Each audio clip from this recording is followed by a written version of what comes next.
Hello and welcome to Rajya Sabha Television with me, Frank Pereira. The Goa Assembly elections are likely to be a three-pronged fight with the ruling BJP opposition Congress and new entrant Aam Aadmi Party pitted against each other in the coastal state. While the Manohar Parrikar-led BJP won in the 2012 elections in alliance with the MGP, this time it has been abandoned by its political friends who have now ganged up against it. The party will contest in 37 out of the total 40 seats. In the remaining 3 constituencies, it will support independents. For the Congress party, Goa elections are an important opportunity to salvage its political fortunes, which sunk to the lowest level during the 2012 state polls. And the Arvind Kejriwal-led Aam Aadmi Party has also been trying to make an impact on the coastal state's polity. On this edition of The Big Picture, we'll look at how the political parties will shape up for the Goa polls and what issues will dominate the elections. Joining me on the program today are Parsa Venkateshwar Rao Jr., senior journalist, Claude Alvarez, Director, Goa Foundation, Syed Zafar, National Spokesperson of the BJP, Tom Vadakan, Spokesperson and Secretary of the AICC. But first, let me go across to Rajya Sabha Television. Sanjay Kumar, who is in Goa at the moment. Sanjay, give us a sense of the mood really in Goa. How are the political parties preparing for the polls that are to take place in less than a month? Yeah, Frank, all the political parties are just trying to get and finalize the seats and the candidates. Right now, the Congress is trying to fight 33 seats, and they are planning to give NCP 7 seats. But the thing is not finalized as yet, because NCP is already declared 5 candidates without any alliance has been declared. As far as the BJP is concerned, no name has been finalized as yet, and they are banking on parliamentary board meeting tomorrow, and they will declare their 36 candidates.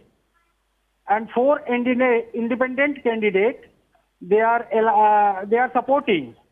As far as Aam Aadmi Party is concerned, they have already declared 36 seats, and 4 seats they will declare in the coming days. All right. Yeah, Frank. And as far as preparations on the ground are concerned, what is it that the Election Commission is doing to ensure free and fair polling in the state of Goa? There is a lot of ruckus in Goa about the Arvind Kejriwal this announcement. He is announcing heavens to Goan people.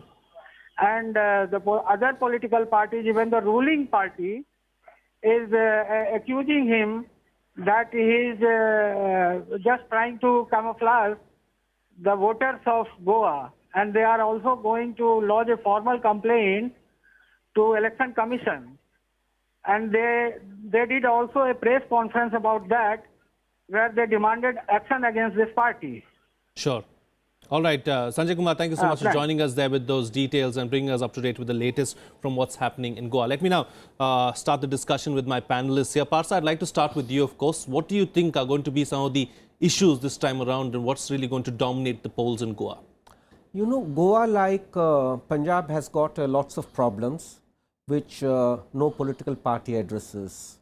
One of the major problems, and Claude Alvarez will tell you, is the environmental degradation of the state. It's a very delicate environmental system, and it's being just trampled upon without any concern. So that is one major issue which no political party pays attention, because I think most of the political parties are dependent on the developers. The fear is that Goa is losing its identity and its ecological balance, and that should have been the main plank of all the political parties every time, but nobody seems to address that particular question. I think it runs on the very cynically political thing on the axis of the language, Konkani versus Marathi, and Christian versus Hindu. Last time the BJP said that it won over the Christians also, it just didn't win on the Hindu plank, and that it has been able to reach out and penetrate the other side as well. So we'll have to see whether they will maintain the same sort of pan-Goa plank to make their headway. Last time around, they had the charisma of a certain Manohar Parrikar who's at the That's center true, at but the moment. Then they changed the rhetoric also at that time. Right now, Mr. Parikar's rhetoric is different from what it was in 2012. So Indeed. we do not know how they would. It might be the case that they would like to play a different card in Goa from what they do at the national level, because that is the strategy of any political party, looking at the local needs and compulsions.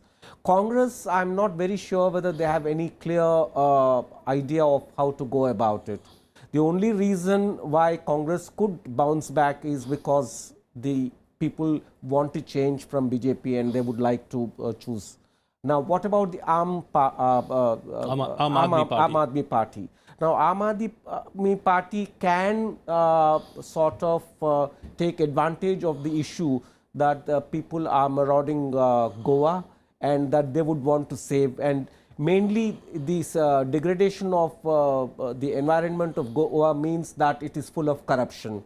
So they would attack more the corruption rather than the more important question of ecological balance. Indeed. So the other thing Aam Aadmi Party has its advantage is it could appeal to the middle class, which is fed up with both the parties. Sure. And that might give them an advantage. It remains to be seen what really happens, and we'll know in just about a few days' time as to what these parties' plans are really in for Goa. Yeah. But let's get in the political panelists into the debate as well, starting with Syed Zafar.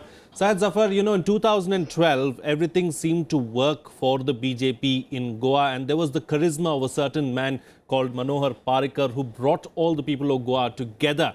Now, and in 2012 also, what worked for the BJP was the fact that it had those small alliances with other like-minded parties. That does not seem to be the case this time around. How much is that going to really affect the fortunes of the BJP in Goa? Well, well, if you see the strategies we are adopting in all the state elections in last 2.5 years is only the issue of development. We understand the aspiration of people of each state, be it Goa, Uttar Pradesh or elsewhere.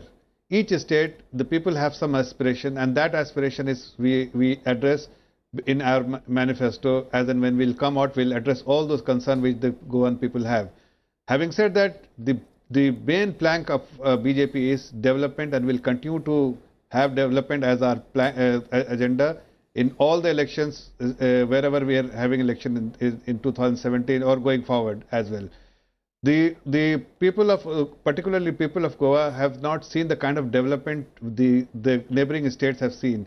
And we will ensure that what we have done in the past, since 2012, we will continue our endeavor even in future. And we have a lot of comfort and confidence in the people of Goa that they will vote for us again, because they have seen the kind of work we have delivered in last 5 years, and in comparison, which was Congress, what they haven't done in last several years when they were ruling in Goa. And Aam Aadmi Party is just making a statement, and they have misled people in Delhi, and now they are trying to mislead people in other states wherever election is being held.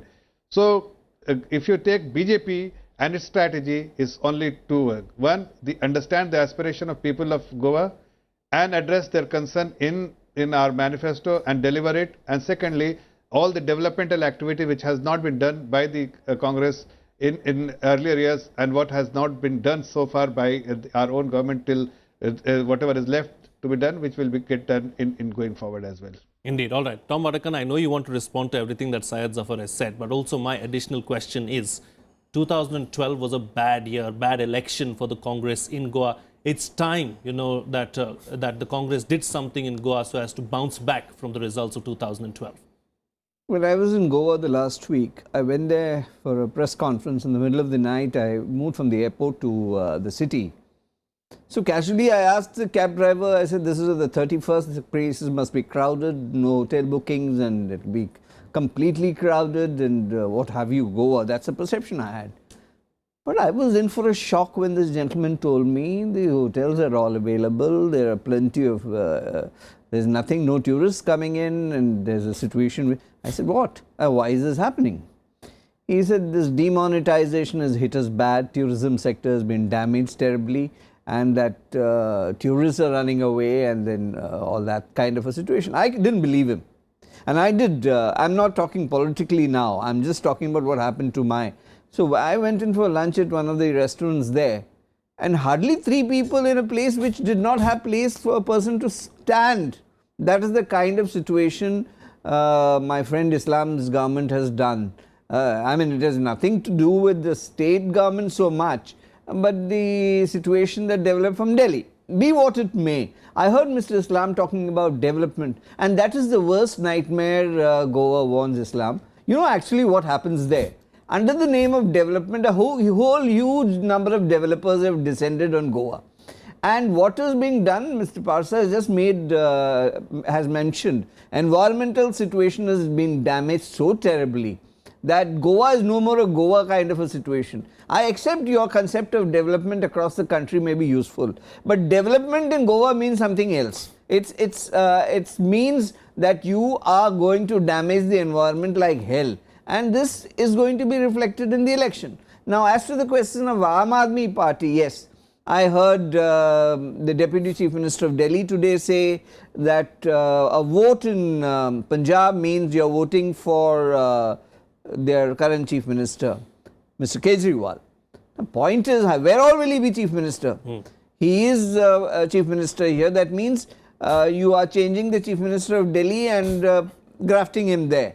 And now Goa, I am told the government there is inquiring into their CM face, into all details. Now whether he continues or there will be a roving Chief Minister, Delhi, Punjab and Goa. I mean, this is a ridiculous situation. They have announced their candidates and they are talking about corruption. But corruption is an issue which needs to be addressed, accepted. But what about their own corruption? I think Mr. Islam's party has put 12 of their MLAs in jail. I am not saying they are wrong or right, but they have investigated their MLAs, they get elected and they are all in jail. Now the point is, how many of them will be inquired? The CM face there is facing an inquiry. Point is, the people of Goa want a clean government. Who's going to offer it? Let people of Goa decide. Sure, let us not push people of Goa to a position where they have no options. All right, fair enough. I'm told that we are joined by Claude Alvarez, Director, Goa Foundation as well. Claude, thank you for joining me on the program. You know, who really is going to provide that clean government that everybody is talking about in Goa? What do you believe are the factors that are going to influence these polls in Goa as well?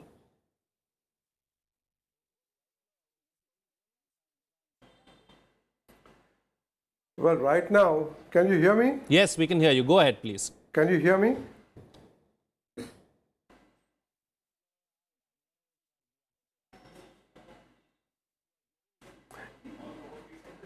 Okay, I'm going to proceed on the basis that you are hearing me. The Congress was reigning for quite some time. They provided such a miserable performance that in 2002, the Goan public was so fed up with them that they decided to go to the BJP.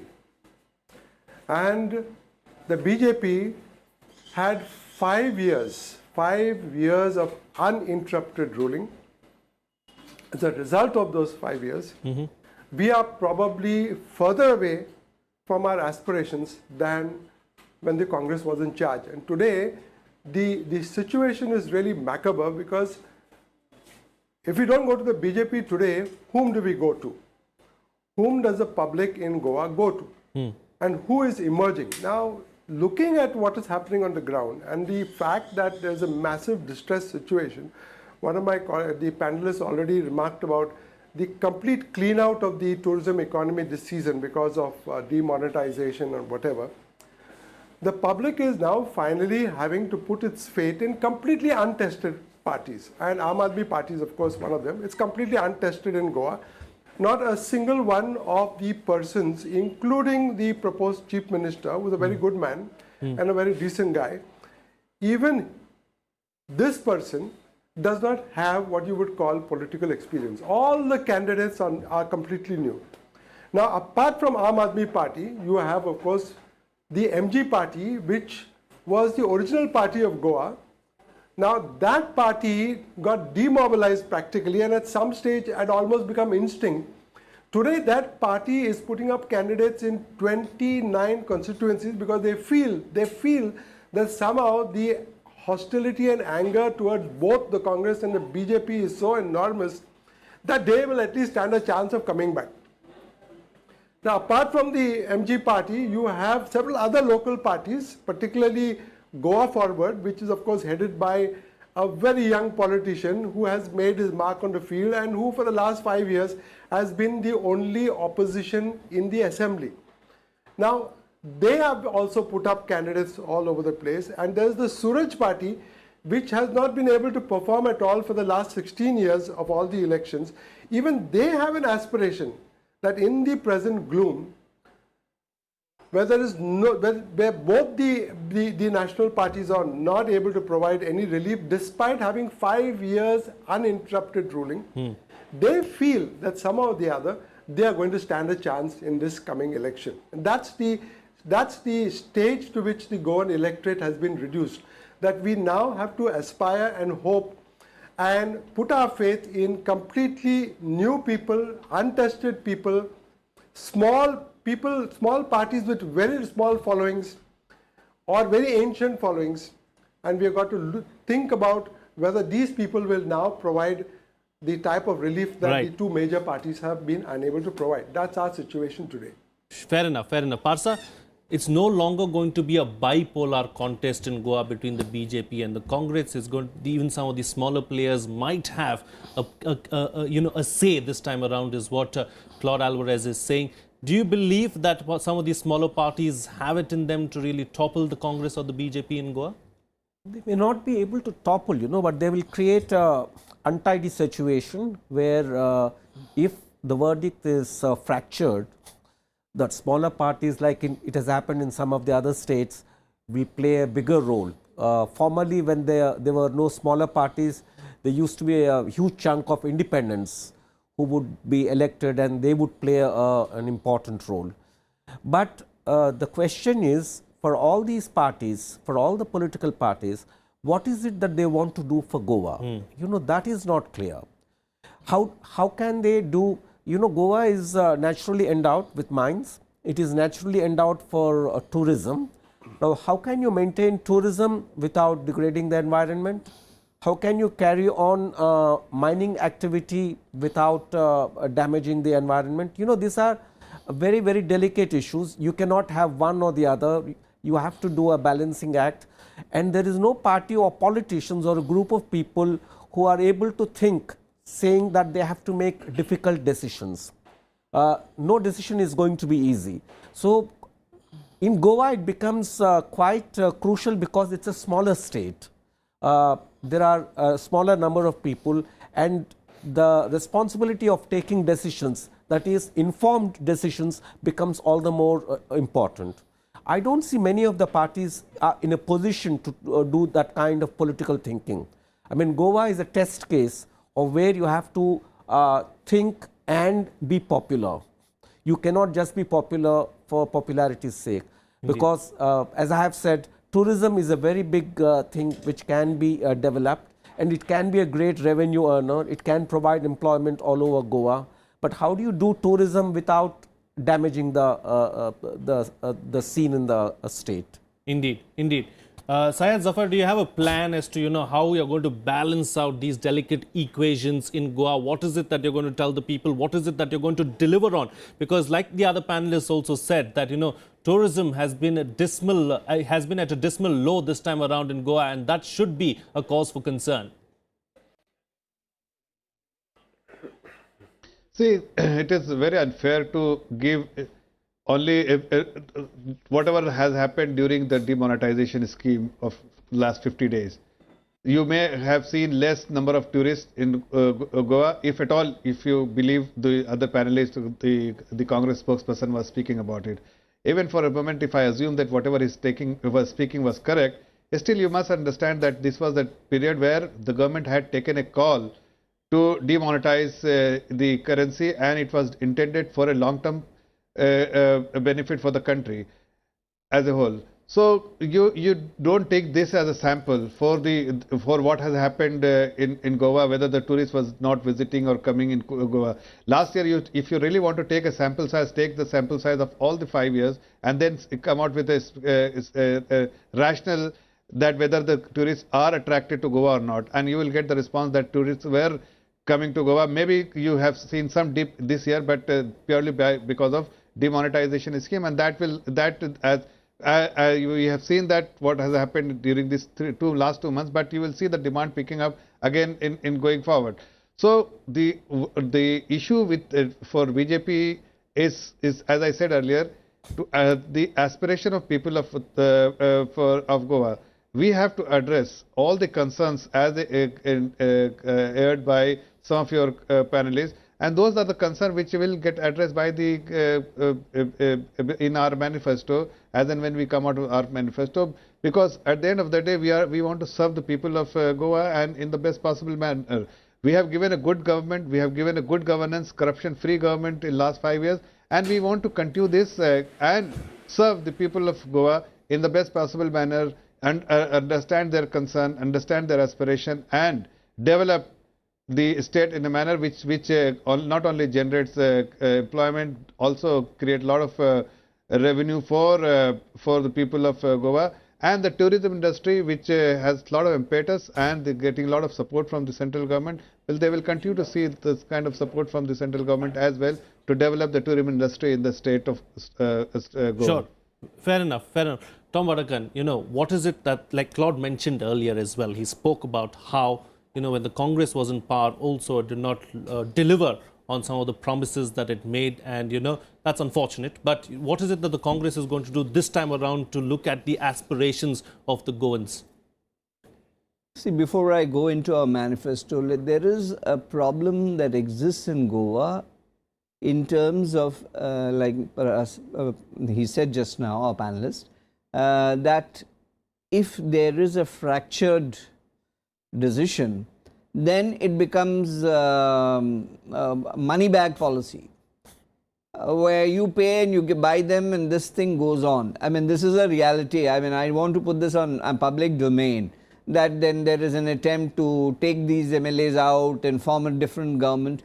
And even during the period that we were there, the number of MLAs makes a situation where defection becomes a major issue. Each chief minister is looking behind, wondering whether his MLAs are around, who is there, who is moving to the other side. Now this has become a hunting ground for this kind of a thing. We had problems earlier. We've not had a good period, but we have studied from our mistakes. My request to the voter in Goa is, give us a majority and see our development agenda.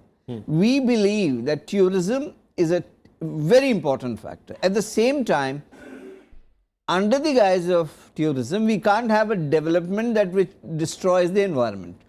Goa is essentially a place where you need tourism. It has to be developed. And our plans are that tourism will be one of our major focuses. Environmental issues. I was at the PCC office and I was discussing the political issues, but there I had a number of people who would come in and said, we are going to have demonstrations here, there, they are doing some development work, which is ruining the environment. And that led to another debate. But point I am trying to make is, whichever party comes there, let them deliver to the people of Goa. Because Goa is one place which needs development because it's an international tourist spot.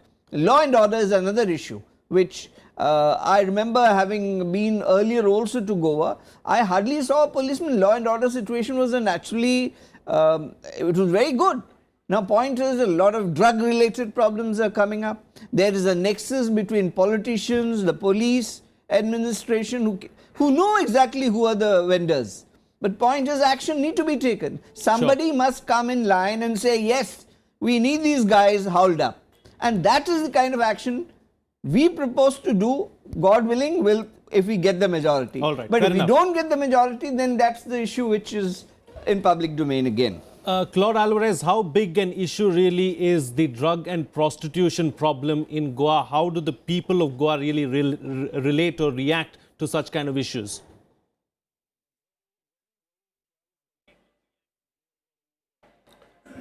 Well, there's a very, very strong sentiment against many of the things that have happened in the name of tourism. The prostitution and drug menace is now more severe than it was earlier. And there's a huge amount of opposition to the proliferation of casinos. Casinos have not been mentioned in this debate so far, but the BJP came to power on the promise that it would close down casinos. Today, they have allowed doubling of casinos. And now the Congress has come forward to say that they will close down casinos. So this type of monkeying around has been going on for far too long. And I think that whatever manifestos either the BJP or the Congress produces, these manifestos really nobody reads them. The BJP, in fact, has said in its last manifesto that they were never going to allow any more mining leases to be granted without auctions. But promptly, when they had the opportunity, they granted 88 mining leases without auction. That too in a manipulated exercise just 5 or 6 days before the amendment to the mining regulations came into force. So I don't know what is the credibility of both these national parties, and they will have to work very hard at the ground level to try and capture something which they had originally, which induced the electorate to vote for them. In the absence of that, looking at what's happening at the mining scenario today and what's happening at the tourism scenario today, I agree that demonetization effect is temporary for this year. And Goa remains an obsession, and it will remain an obsession till people get fed up of it. But there is also a sign that people are getting fed up of it because there is no regulation in the industry. The hotels charge as you want. When Christmas came here, people arrived at the airport. They found that taxis were charging them 3 to 4 times the amount. There is absolutely no governance from that point of view, whether it was the BJP government or the Congress government. And there's no distinction even as far as corruption goes. Right. From my experience, the corruption during the BJP time and during the Congress regime is actually equal. I don't think you can even compare them. They are at very low levels in that sense, because low level means I'm saying you cannot even discuss the issue because it's so universal right down to the level of talatis and so on that people have literally got fed up with every government servant. You can't get even a simple job done at any level of panchayat or administration at the block development office or at the collector's office. There's a complete paralysis of governance as far as the state is concerned. Right. And this has happened with both the major parties. I can understand that when the the smaller parties come into force and they get into coalitions and so on, and without having any political experience, probably we'll be in a worse situation. Right. But at least they claim that they are not linked to the large-scale corruption that takes place and which has taken place in Goa with a lot of alienation of land. Who's actually been responsible for depriving the Goans a lot of their spaces? It is both the Congress and the BJP and their decisions. They have put in a lot of projects. They have brought in a lot of industries which actually have come at the expense of the space available to local residents. They have actually changed regulations like the Tenancy Act to enable tenants to be displaced. And there's a huge part of the population which got possession of lands through the Tenancy Act. They are very resentful of this. The Forest Rights Act, for example, nobody wants to implement in Goa because there's a sizable tribal community in Goa which nobody knows about, and the government wants to do nothing because if they start enforcing tribal regulations in the state Claude of Alvarez, Goa, I'll have to cut you short there because we're completely out of time on this edition of The Big Picture, so I'll have to cut you short. I'd like to thank my guests at this point in time, Parsa Venkateshwar Rao Jr., Claude Alvarez, Syed Zafar and Tom Wadakan. Thank you so much, gentlemen, for joining me on this edition of The Big Picture and putting things into perspective for us. That was our curtain raiser for the Goa elections. Hope we covered most of the issues there. That's all the time we have. Thank you so much for watching.